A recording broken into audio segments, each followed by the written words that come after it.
Narito na naman tayo para sa isang napaka-sweet at nakakakilig na love story nila Kalingap Edu at Ate Viancy. Una mo ay aking makilala at kung ano ako'y tanggap para sa pagpapatuloy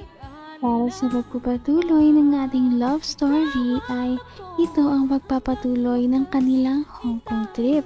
Ito nga ang kanilang unang gabi sa Hong Kong at dahil dyan ay lumabas muna sila para kumain ng masasarap na pagkain sa Hong Kong at pagkatapos nito ay naggala-gala muna sila dahil kilala ang Hong Kong sa maraming mga magagandang lights display at dito makikita natin na manghang-mangha talaga si Ate Viancy dahil first time niya na makapunta dito sa Hong Kong at ito na nga ang mga nangyari sa kanilang night na gala.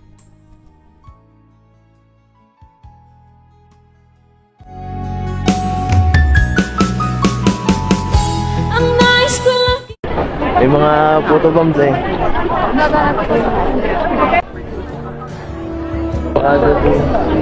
Sabay, sabay.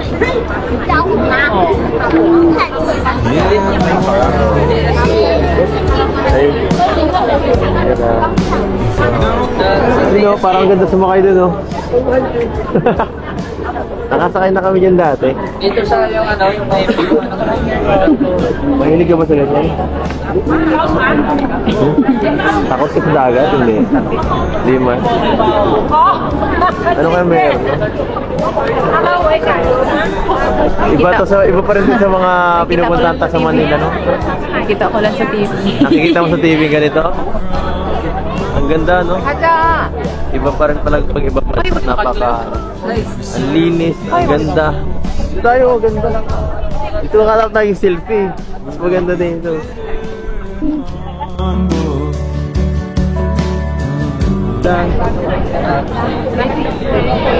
Hindi ka nilalamig?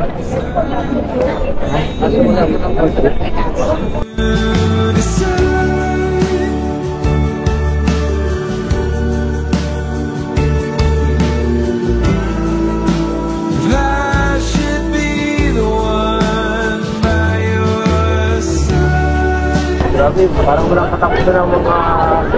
Kung ano ako'y tanggap mo na, hindi ka rin nag-alinlangan pa. Sobrang one of a kind talaga ang mga memories na kanilang nabuo sa unang gabi pa lamang ng kanilang Hong Kong trip. Napakaganda pala talaga dito. Sana nga ay malagi na silang makapunta ng magkasama dito.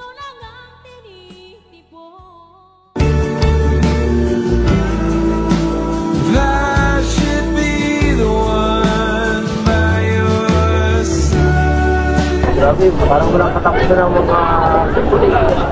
Hindi ka rin dito sa puntahan.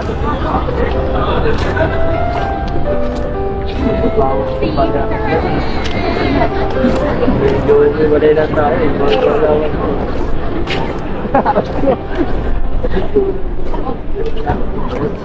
Alam mo ba, dito ligan dito ang pagiging public. Kaya gagayahin na ng tig ka kaunti. Gagayahin na ng konti sila. Pagod. Ay, grabe. Sabi ko na eh. Nangangatog na ang tungkod ko. Ang sakit na rin ang likod ko. Ayun na talaga ako sa lamig. Ha? Pahinga. Ikaw naman, pag nandito ka, okay naman. Napabawas-bawasan. Buti na lang. Lagi kang ano ngayon. Dumidikit. Malaki kasi nga eh. Pag palagi kang kasama yun, nakakahiya eh. So, nice. Ano yan? Sabi mo gusto ko Joke lang. Sige na, sige na.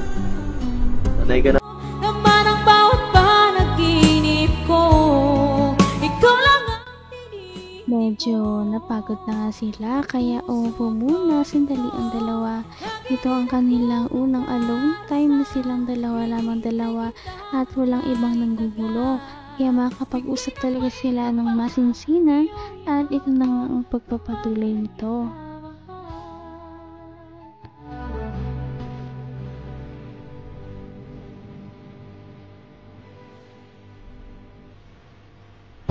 Ay, teka lang, may ano lang ako, may kukunin lang ako.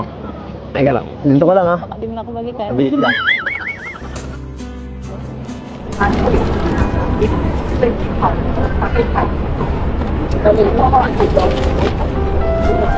Para sa'yo.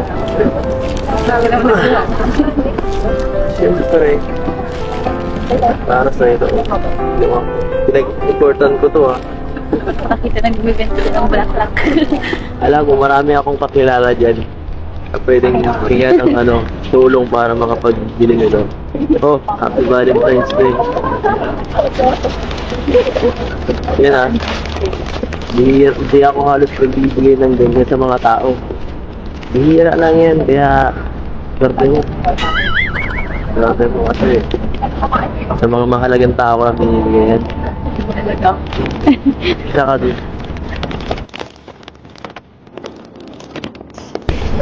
Saka so, pinakamahalaga.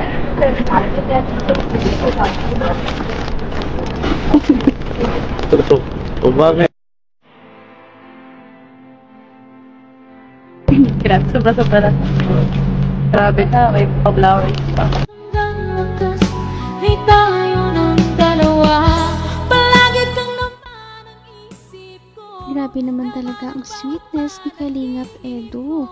Biruin mo yon, naisip niya pa talaga na bigyan si Ate Biancy ng bouquet ng flowers sa pagpunta nila dito. Ito ang unang natanggap ni Ate Biancy ng bouquet ng flowers sa ibang bansa. At galing ito kay Kalingap Edu, kaya nakakilig talaga. O bakit? Grabe, sobra-sobra na. Grabe na, may flowers pa. Siyempre. Dapat natutulog lang ako. Siyempre para tuloy-tuloy ang saya. No? Yan ang makiuso naman tayo kahit pa paano. Makiuso naman tayo sa mga millennial kahit pa paano.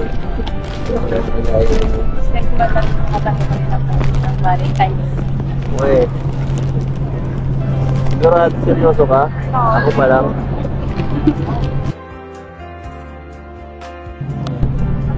Bakit? Wala ba akong binigay last year? Wala. Baka nalimutan ko lang. Kaya di ako nakapagbigay. Alam mo, ito siguro ang pinakamagandang Valentine's Day sa buong buhay ko. Oh. Ako din siguro kasi nasa ibang bansa. Oo. Tapos kasama pa kita, no? Kaya doble ang saya. Ito mga ganitong bagay na ko lang to eh. Nai-imagine ko lang to eh. Nai-imagine ko sa utak ko. No? Kasama mo yung taong mahal mo. Ka lang. Masaya lang. Nakatambay lang sa So ganito, simpleng lang. Diba? Napaka-romantic. Napaka-special. Lalong mapafall na talaga nito si Ate Biancy sa mga ginagawa at moves ni Kalingap Edu sa kanya. Dahil ito ang kanyang first time na mabigyan ng flowers at nasa ibang bansa pa. Kaya naman nabangan din natin ang mga susunod nilang mga kilig moments sa ating mga susunod na video. Napaka-sweet talaga nila at napakabait ng tambalang ito kaya maraming sumusuporta. Kaya naman sana ipatuloy natin silang suportahan at mahalin si Biancy, si Kalingap Edu at ang Kalingap team. Yun lamang at maraming salamat sa panonood. Abangan natin kung magkakatuluyan ba talaga si Kalingap Edu at Biancy. Hanggang sa muli! Bye!